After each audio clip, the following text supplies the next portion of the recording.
Hello there. Welcome to the Melanated Midlife podcast. My name is Akilah Willery, and today I'm going to step back into my education shoes because I want to share with you the single most important advice that I've given to all my followers, to my private one-on-one clients. There's always the question when you are transitioning in your career and you are at your grown big girl age, you're over 40, you're over 50, and the first thing that people kind of are wanting to wrap their brains around is what is the most important part of making the career transition. And my answer over the past year and a half has tightened on one specific thing that you need to be doing if you're planning on moving up in your career, making a transition into something new. And that advice is that you have to be able to leverage your network. I know you probably tuned in thinking that there's some kind of cheat code. Maybe you have been watching LinkedIn or other social media personalities, and they're telling you, hey, there's this one prompt that you put into AI, and that's going to help you land a job interview tomorrow, or you can apply to 1,000 jobs in 24 hours. I'm not going to do any of that with you. I am a very seasoned and experienced career coach who has helped multitudes of people that are in my age range, some a little bit older, some a little bit younger, but I have helped so many people use their network to up level in their career. And I will stand 10 toes down on that because I've seen it work over and over again. Didn't matter the industry. It did not matter the profession in which the person was moving into.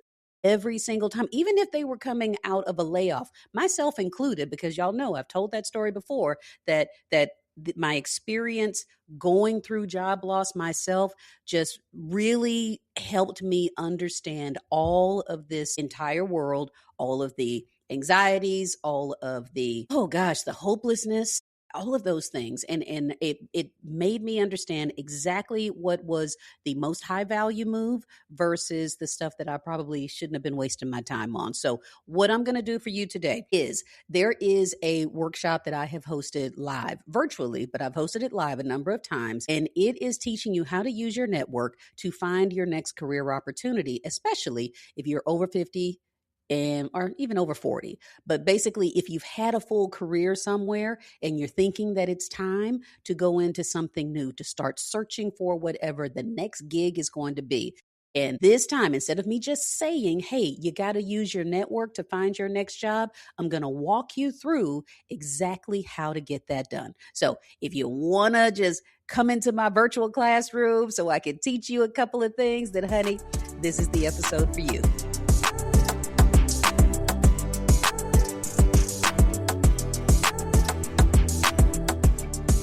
Okay, so this is the actual slide deck. I'm going to walk you through the live, or what I did during the live workshop in front of a group, multiple times in front of groups of ladies that were considering job transitions. And I tell you, everything about what I'm showing you right now is based on real data. This is what I have learned both from my own experience after job loss and just in general learning the hard way about what mattered when up-leveling my career, and with the multitudes of women that have been my private one-on-one clients, the elements that was the most high value with helping them find their next thing, or even if they were staying in the same organization and they were just trying to move up. It was all about people. So let's get into this because I want to make sure that you get all the goodness and the value out of this. And I am very much stepping back into my teacher shoes. I have not actually been in a classroom to teach in a number of years, but I still, I call myself an educator just with a different kind of classroom. So what we're doing now is I'm going to talk you through some things, but there is a guide that I have created called the Hidden Opportunity Toolkit. You can download your copy from the link that's in the description so that you can take notes and kind of hold yourself accountable as you go through this, because my intention is that what I'm teaching you in this workshop is that it is a 7-day plan. I don't believe in dragging anything out. I'm not gatekeeping anything. I want you to be able to get the results as soon as you can, and to understand that there's no guarantees with anything, but if I can help just kind of collapse time for you so that you don't sit back overthinking and basically doing all the things that I'm guilty of doing, where I sit back and I just think and I try to intellectualize so many things that really require me to just make one simple first step. So this plan that I've created is a 7-day plan. So what we're doing right now, you're going to start doing this tomorrow. And over the next 7 calendar days, you will have activated your network. You will have gotten into better conversations with the people that you're actually talking to. And you will understand that going through folks that know you and already know the value that you bring to a professional organization, that is going to bring you better results than you staring at job boards and submitting your resume to some anonymous ATS tracking systems. So trust me with this. Give it 7 days. And if it's working, I would love to hear your feedback. If it's not working, I want to hear your feedback, because there could be some nuances to your specific situation that maybe I can help give you clarity on. So this is kind of where most ladies come into my network. They come to me, which is not a bad thing. This is not a wrong way to start, but they normally come to me to say, hey, I need you to redo my resume. Haven't touched it in a couple of years. I'm thinking about applying to some jobs, or I feel like my job may be at risk because of downsizing or reorg. Whatever the reason, they have gotten the clear signal that they need to start looking for their next thing. So what do? They want their resume updated, and I charge good money for doing resume rewrites. So it's already a financial commitment when folks come to me and say, this is what I need to do. I'm happy to do it for them, but I am quick to also tell them that the resume is not the only element that needs to be taken care of. It's a whole framework that I have created based on the data that I've collected from my clients' experience, from my own experience, and from what I'm seeing and reading about the job market. So what happens is that they come to me, they get a resume, and this is what I tell them. This is what's going to happen. You're going to get this beautiful, absolutely perfect resume that I will rewrite for you, but you're going to start submitting it to online job boards, and you're going to wonder why you're not getting any responses. You're going to start to get frustrated because you've repeated the process of going to the job boards, submitting your resume, and then not hearing anything in return. And that is because so much of the job search process, if you go that route, is completely anonymous. It is there's a lot of interaction with software and just screens, and that's not where I want you to spend your time. What that does, when you are submitting to a job board online, you're basically going to the back of the line. There's going to be a couple hundred, I won't even say a couple hundred, there's going to be several hundred people that apply to every single job role that you are also applying to. And when that happens and you're just submitting it online without having talked to anybody, without knowing anyone in the organization, this is where you're putting yourself, saying, okay, I want to be number 419 applying to this particular role. And I just want you to really think about that. I want you to just take a beat and just think, if you were standing in line, physically in line behind 400 other people, would you show up to wait your turn? No, you wouldn't. You probably would be thinking, gosh, there's got to be a better way. And there is.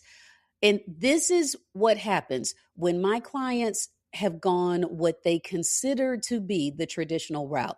This is the way they learned to start looking for a job, probably, a couple decades ago, when they first got really serious about their profession, their career path.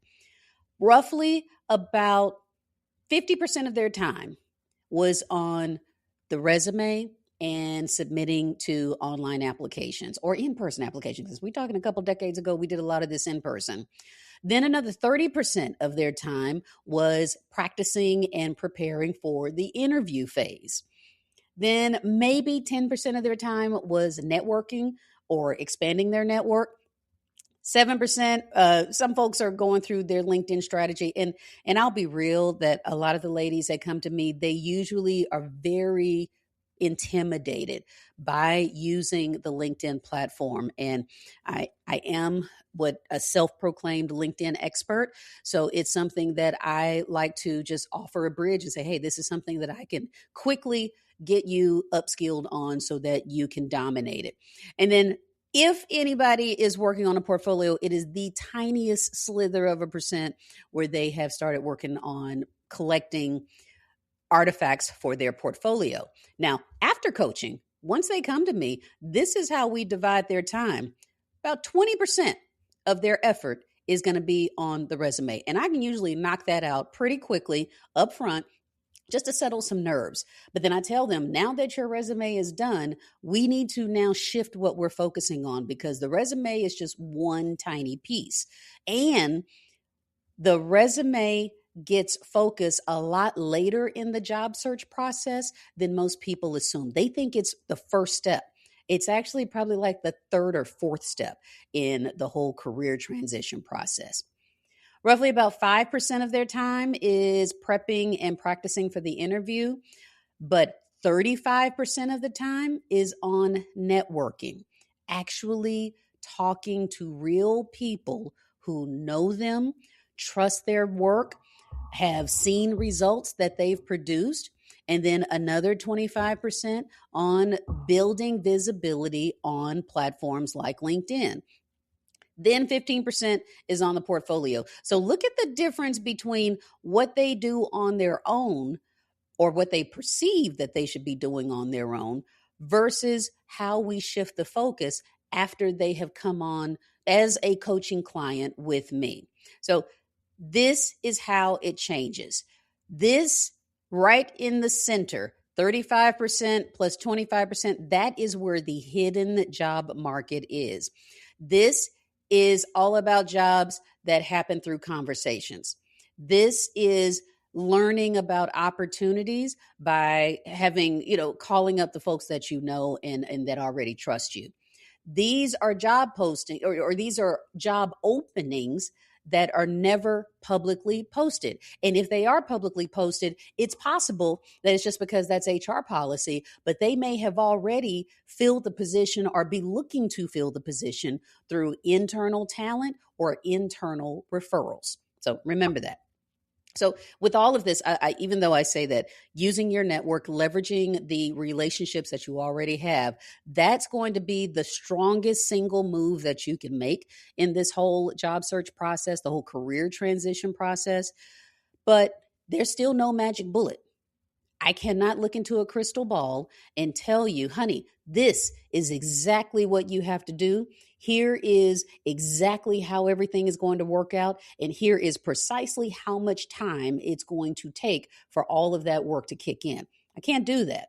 But what I can guarantee you is that once you start using your network, it is going to save time. It is going to give you more information and better leads than anything you could do by just staring at a screen of online job postings. So of everything that is going on in your world right now, there's so much that is out of your control.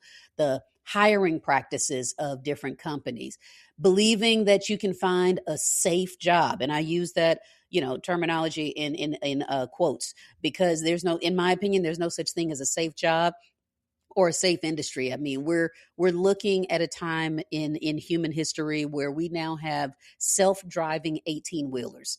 And that's something that I never would have thought we'd see in this time frame, but here we are.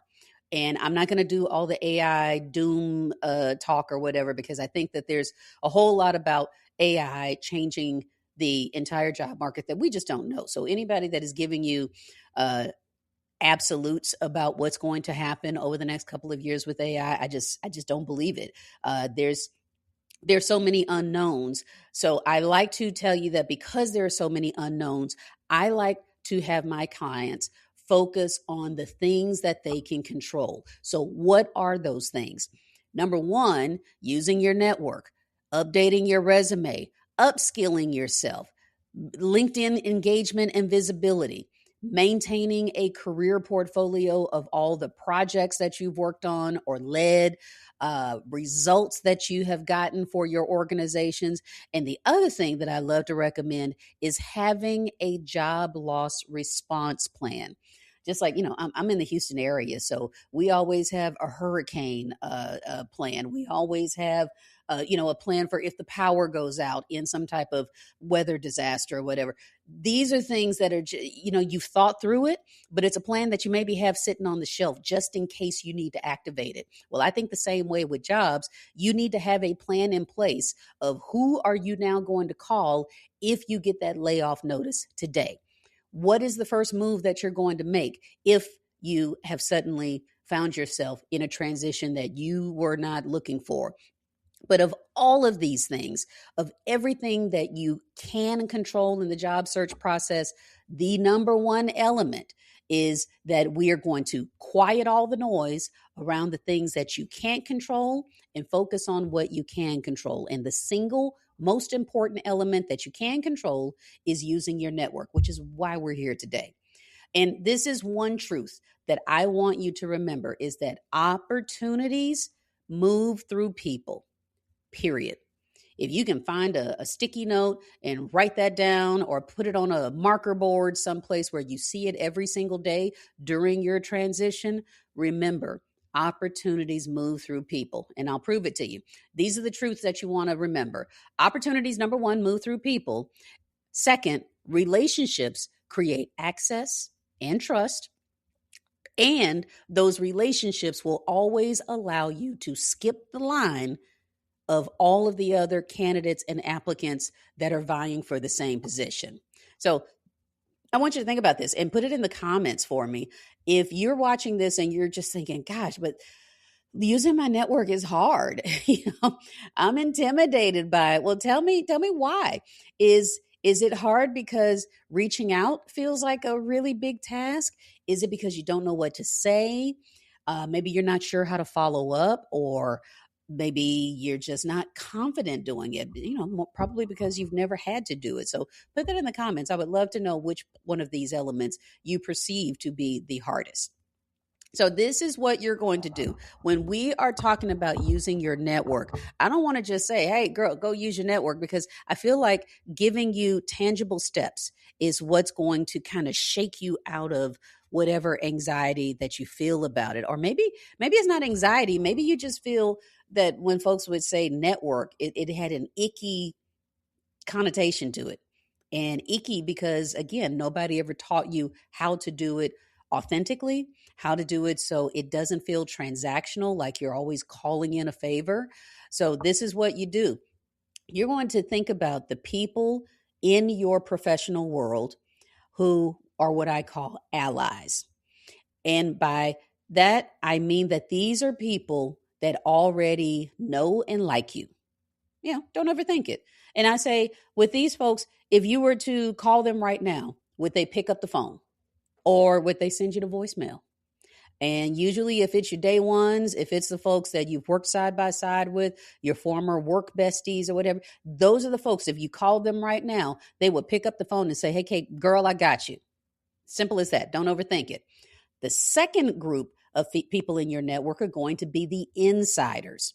Those are the folks, again, that you know them, you've worked and moved in the same spaces, but they might be in the target spaces that you're thinking of moving to right now. So like with me, I came from the education space and then I transitioned into the corporate technology space. So when I was making that transition, I wasn't calling on other educators to help me out. I was calling on people that were already working in the tech space. And that's how I was able to move into those roles.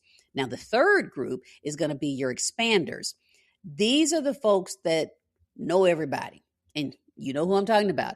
These are the people in your world where no matter what the problem is, no matter what the organization is or the event is, they already know somebody there.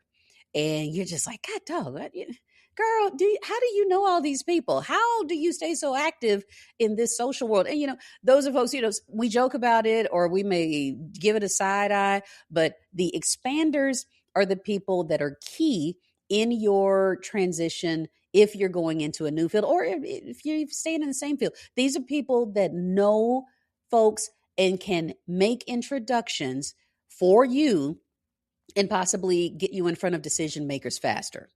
Then the last group is going to be your experts. So these are the folks in your professional world where they see the real problems that are happening. And I'm not talking about the folks that you're going to call when you just want to gripe or have a bitch fest or anything. That is not at all what I'm speaking of. I'm saying these are the people that are able to say, this is what's now happening in this industry. This is what's going to be important for this particular organization over the next year, over the next couple of quarters. And they can really give you good insights based on actual things that are happening. So if say, for instance, we just use the example of AI, maybe if I'm wanting to get into the AI field, this might be somebody that I call on to say, okay, we're hearing a lot of AI buzzwords, a lot of jargon, a whole lot of fear mongering. What's really going on? And these folks would be able to tell you that. So your experts are important. So what I want you to do, thinking of these 4 groups of the people that are in your network, I want you to list 1 to 2 names for each of those buckets. Preferably more than that. I want you to just kind of go hard on this and don't edit yourself. So find a few people that are going to be your allies, some that are your insiders, some that are your expanders, some that are your experts. Go through your phone contacts. Go start thinking of old colleagues for organizations that you've worked for in the past. Maybe if you're like me and you came from the tech world, maybe there's vendors, other partner vendors that you've worked with. And again, these folks know you, you've had interactions with each other. Maybe you didn't work in the same place, but you moved in the same circles just for different organizations.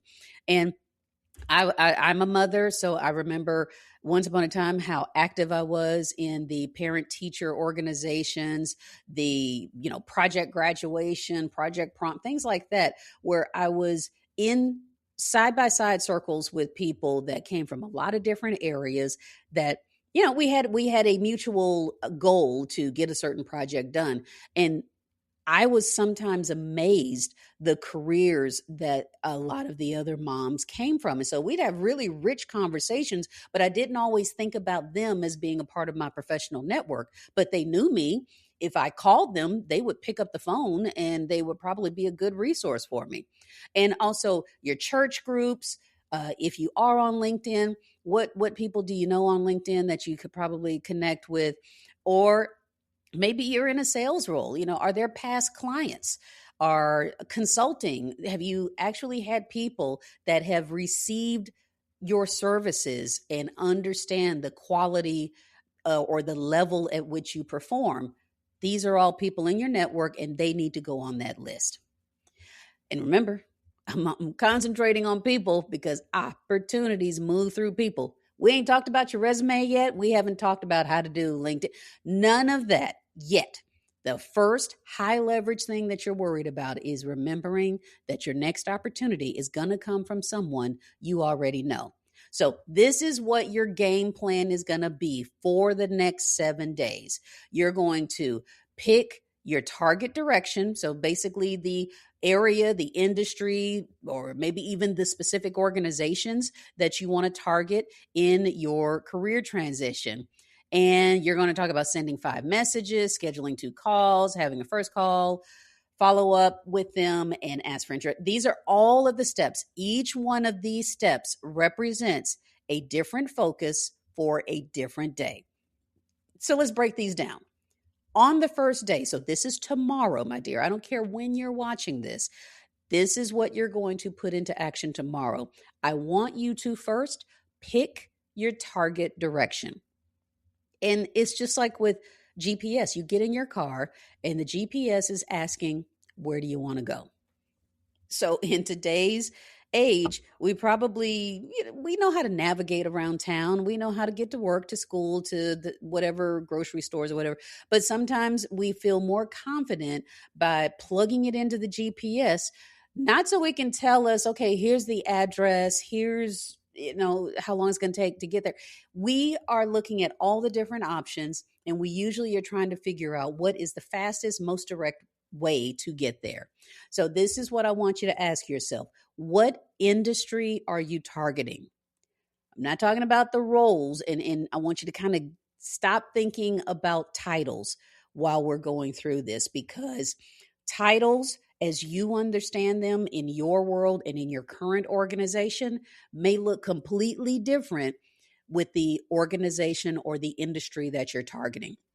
Again, I'll use my education background, where we had program directors in education in the curriculum space where I was. And I look at how just from one school district to another, that role might have been a program director. In another school district, it was a curriculum lead. In another school district, it was instructional designer. And all of those different titles basically described the same work that was being performed by those individuals. But if I was so stuck on a particular title and I was trying to go someplace else using terminology that did not transfer from one place to a next, then I probably would have come up short. So that's what I want you to remember is don't worry about the titles for right now. I want you to instead focus on what are the problems that you and your experience and your skill set is able to solve. That's going to be key as you navigate into your next new thing. Day 2, you're going back to that list of those 4 buckets of all of your different professional connections. And I want you to choose 5 people from that list. Just 5. We're going to get to all of them. But right now, for day 2, you're just figuring out 5 folks that you are going to reach out to. Send them a message on LinkedIn, text them, send an email, whatever contact method that is the best and the fastest to get to that person, choose it. And you're going to ask them for a 15-minute call. That's it. Hey, this is me, role playing for a second. Hey, Tim, I am transitioning into a new role, or I'm thinking of making some career changes, and I would love to be able to talk to you for 15 minutes in the upcoming week so that I can get a few insights of what's going on in your organization, in your industry, or from your background, however it is relevant to that particular connection. That's what you're going to say. And then you wait for them to respond. Day 3, this is where, by chance they have come back to you and said, yeah, Akilah, actually, I would love to talk. What's a good time? Go ahead and schedule the time to talk to them within the next week. I don't want you to put it off to next month, or don't do the wishy-washy back and forth. Well, whenever it's good for you, or let me know. No, just tell them, hey, I'm actually free Thursday after 3:00. Is that good for you? Or I'm going to be in your neighborhood on Saturday. Would you like to meet for coffee? Whatever it is, schedule the time that you're going to talk to them so that it happens within the next week. And the reason why is because I don't want you to sit back and overthink it. I don't want you to take so much time that you lose your nerve when it comes to reaching out to these individuals. And just a little bit of big sister advice: if people respond and they decline the opportunity to talk to you, I want you to resist the urge of turning that other person into the bad guy. And I know there are stories that we will just let go bananas in our head about, well, I can't believe she didn't want to talk to me. I did this for that girl. And and we start immediately making all of this about how that person has rejected you and you've done or been there for, honey, There's so many different reasons why someone might say, no, I'm not available. No, I can't. Whatever it is, let it go. While you sitting there getting amped up because somebody said no, they can't talk to you, you could be moving on to the next person on your list. So leave it alone. Just whatever it is, resist the urge to make it about this person being mean or wrong or just not coming through for you when you need it. Let it go. Move on to the next person on your list. So when you are getting to that call or to that conversation, this is the flow of how that discovery is going to work. And I like to coach people through this because this is where we start making it just a little too complicated. And I want you to keep it simple. So if you break it down, a 15-minute phone call, the first 2 minutes is you and your opener. So this is, just reconnecting. Hey, girl, oh, it's been so long since we've talked. How are you doing? Oh, I remembered that your mother was retiring and how's she enjoying that? Or your kids ought to be ready to graduate. How are you? Whatever the initial icebreaker or catching up that you're doing, 2 minutes. No more than 2 minutes. And then I want you to get straight to the reason that you scheduled the call in the first place. We're not trying to take up a whole bunch of people's time. Get to the point, and that's going to be by you going to my guide, the one that you're going to download from the link in the description. And I want you to pick 6 to 8 questions that are in that list of suggestions. And that's going to take about 10 minutes. So again, this is, oh gosh, I see a typo there. 4 to 6 questions is what I have here, but just a handful of questions that's going to help you focus on the most important thing. So you are not coming to this person. And let me back up for just a minute and make sure that you hear this very clearly. So many times when people just kind of want to rush and get to the point of saying, hey, Sheila, I'm calling you because I am looking for a job. I need you to help me find a job. I need you to send me job recommendations and you kind of, in my opinion, you lay a very heavy ask on that person when you cut to the throat and say, hey, I need a job. Can you help me find a job? And yes, it is what you're doing, but the person on the receiving end, that's probably not something I'm able to just up and produce for you. And because I'm not able to just tell you where a job opening is or immediately recommend something that I think you're qualified for or something that I think might be worth your time, I might shut down. I might put this invisible wall up because I'm just not able to give you that exact thing that you need. So these calls, these conversations, the goal is not saying, hey, can you help me find a job? You're instead gaining insights. You're not there to interview and impress anyone. You're having a friend-to-friend, colleague-to-colleague conversation to learn. You are collecting data. You are basically trying to find out, what does this market look like? What do I need to be aware of? What are some things that maybe I could help avoid? So that's why I want to direct you to these types of questions that you're asking. So the first one, what's taking up the most oxygen on your team right now? What is a problem nobody has time to fix? What's costing time, money, or morale in your organization right now? What have you tried already? And what is still not working? These types of questions are big conversation starters where you are able to ask these open-ended questions and you allow the other person room to respond and give real insights of what they feel is going on in the industry. So if you go through this list and also what's inside the guide, you'll see that none of those questions are saying, hey girl, can you help me find a job? It is easing into insights that are going to be very valuable as you are starting your job search or thinking about your career transition. And it allows that person to be a resource for you instead of someone that owes you a job posting. The two things are very, very different. So after you've gone through those questions, you close the call.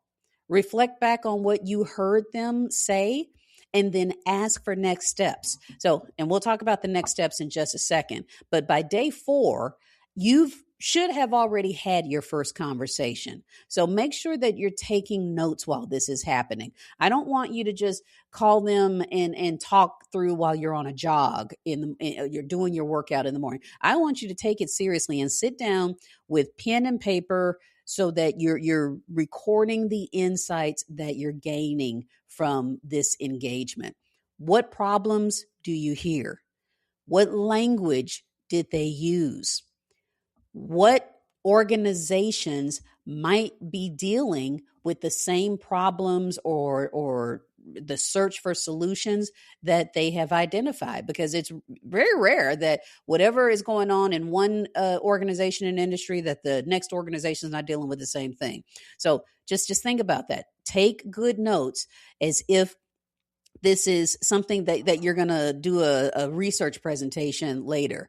You have to write down the insights now when the data is flowing, and then you take a beat and come back to it to reflect, and you start seeing some of the trends of what you're hearing from those folks. So by day 5, I want you to follow up with whomever it is that you've talked to, and based on what you're hearing, just say, hey, going back to the conversation with the person, you tell them, if you know one person that is dealing with something similar, would you be open to introducing us? Ask for introductions for whomever is going to be your next contact that you're going to talk to.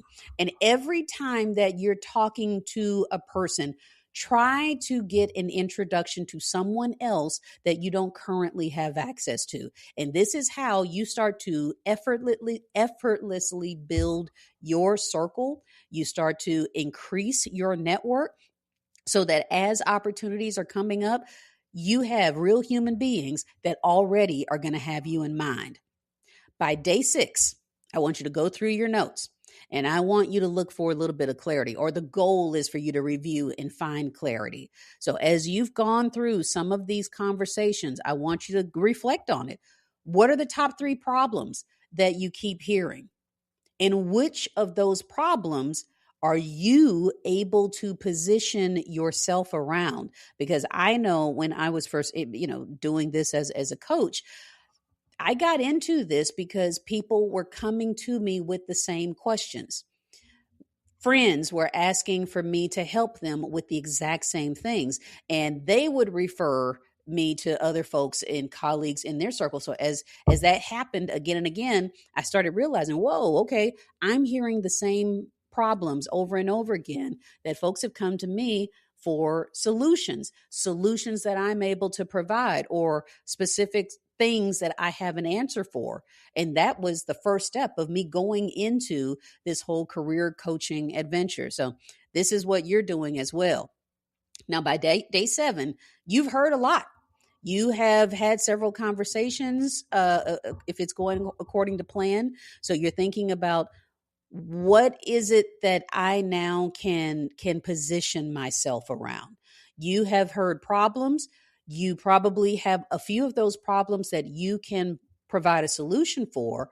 And, this is now your time to start building a pitch. So I want you to follow what I consider the problem, solution to value approach. Understand the problem, position your expertise as the solution, and then show your value with proof of your impact from past projects, past things that you've worked on. So what does this look like? The problem could be, okay, I've been hearing a lot about blank or XYZ.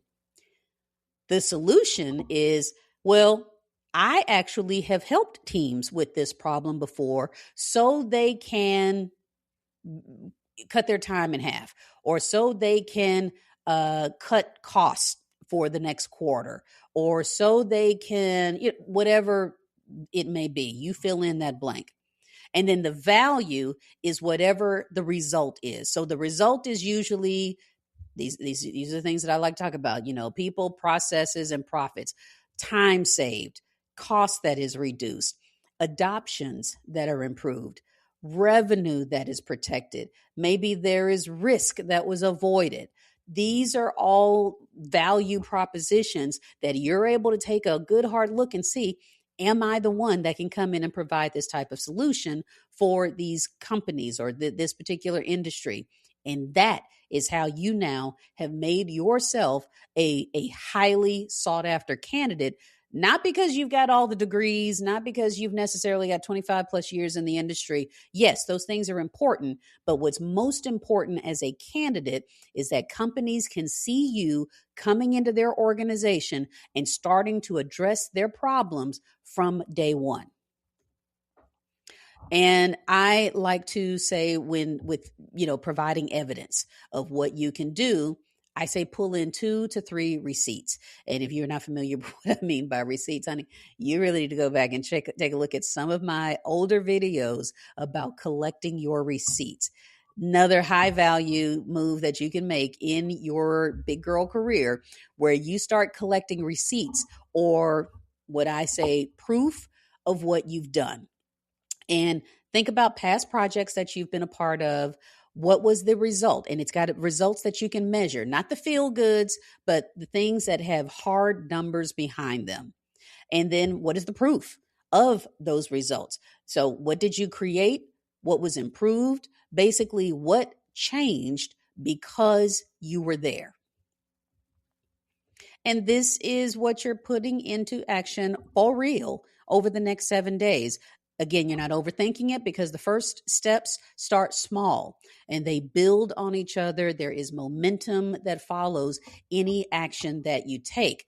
So this is what I want you to do. Start out, list 12 to 15 names, and you've got at least 5 messages that you're going to send starting tomorrow and the day after. And on your calendar, I want you to mark every action that you're taking and everything that you have accomplished each of the next 7 days. This is important. Remember, opportunities move through people. I don't want you to spend the next 7 days staring at the job boards. I don't want you staring at LinkedIn because you don't understand how to use it or what moves you should be making there. Start out. If you don't do anything else, you're going into your network and learning how to leverage real relationships with other human beings who already know you. So I think of myself, and this is what I looked like a few years ago when I was pondering my next career move. I got this advice. Okay, this is what I need to be doing, is leveraging my network. And you're probably thinking the same thing right now. And like, okay, I get the message. Cool. But what about my resume? What about this complicated LinkedIn world that I don't know anything about? And I'm like, yeah, that's fair. Those things still matter. And I don't expect that you're going to just muddle your way through endlessly for the next few months and just happen to be blessed with a job offer. This takes guidance. And I have spent the last few years really understanding how to solve this problem. And I had to go through it the hard way, which is me going through the hard lessons. And it was, sometimes embarrassing myself, sometimes feeling rejected, or all the negative things, until, you have that aha moment, like, oh, this was the part that worked. This was the thing that made the difference. And so I've now collected all of those hard lessons, all of that success data and things that didn't work right, and I've packaged it. So this is a real picture. And sometimes I look at this picture and I have to laugh, but it really is sad. These are my journals. And I keep a journal. I'm got one right here in front of me. I like to doodle and write notes and plans and all of that stuff. But what happens when I get into that mode of over indexing on the planning and the writing and the journaling, sometimes those plans never come into action. I spend time just putting all the thoughts out, on paper, and I don't execute them.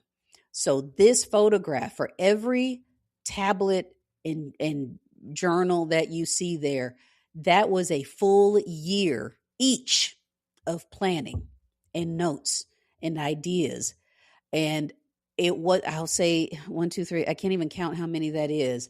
But remember, if you just think of how much time, if each one of these means a year of my life, that's how much time I spent overthinking, waiting for magic moments, trying to make myself ready, when what would have made all the difference is just one tiny first step. And that time, my dear, is continuing to pass. Whether you watch this today and you're just like, okay, great information, but I'm not going to do anything on it. I'm going to do it later or next month or January 1st or whatever the wonderful start date that you have put in your head is going to make you more ready. And I'm going to say time is still passing whether you are starting or not. So this is where I like to remind folks that you don't have to do this alone. If you are considering making some type of career transition and you really believe that all you need is just your hustle mentality or your AI chatbot, which I am an AI enthusiast, so I'm not trying to shame you there, but you just feel like you can muscle through this on your own, or you can pray it away, or you can just think and wait for the best moment when you're going to feel 100% ready. I'm going to say, girl, stop. Just stop, because you're now over intellectualizing procrastination. You're making inaction more glamorous than the true progress that you could be making. And I am here as a career coach, offering my professional service to get you where you want to go. So you don't have to do this alone. And I want to be able to tell you that this is not from me just talking on gut feelings. I have real clients that I've worked with that have said, oh my God, this made all the difference. Working with Akilah or Dr. Willery is what has gotten me out of being stuck, with all of the tools, all of the strategies that they are now able to take and completely run with. The whole point is that I give you what you need so that you can continue, get that wheel going so that you are on the journey completely equipped with everything you need to be successful. So this is where I get to stop and say, girl, this might be you. Not you right now. You're not probably 100% ready. You're probably just thinking. That's why you're watching this, is because you're trying to figure out, what is it going to take to get unstuck? What is it going to take in order to get to my next thing? Well, this is where I want to invite you. So again, if you've gone through all of this and you're receiving the message that, okay, I hear what the first thing that I need to do this week, the main thing that I need to be concentrating is figuring out who my network am I reaching out to have these conversations. That is your first move, and it costs you no money. It's going to cost 7 days, literally 7 days of your time, in order to get into action and start moving forward. But your next best move might be hiring a career coach. And I say this with no humility at all. I believe and have seen the proof of what my coaching services do. So if that is something that you're interested in, I am always available to have a strategy call with you, or maybe there could be some self-guided materials that are on my website that might answer a quick question for you. But if you're interested in having a pro guide you through your career transition, then I would love to talk to you. You can go to this link to book a call, and it's going to be a very short questionnaire so that I can get a little bit of insight of what's happening with you in this point in time. And from there, we get on a 30-minute live call and we just kind of talk about, is this going to be a good fit? is what I'm offering truly going to be able to help you move to where you want to go? And also, if nothing else, if you decide, well, no, maybe this isn't for me, I guarantee that I'm going to give you some insights, or we're going to uncover something together that you probably didn't realize before. So I hope this was helpful for you, my dear. If anything, leave a comment and let me know what's going on with you. But I am always open to offer helpful advice and helpful resources, because this is what I do. This is the problem that I help solve. And this is your invitation to come work with me so we can apply the same goodness to your situation. So let me know how this works out for you. As always, I'm glad you stopped by, and I hope to see you in the next episode.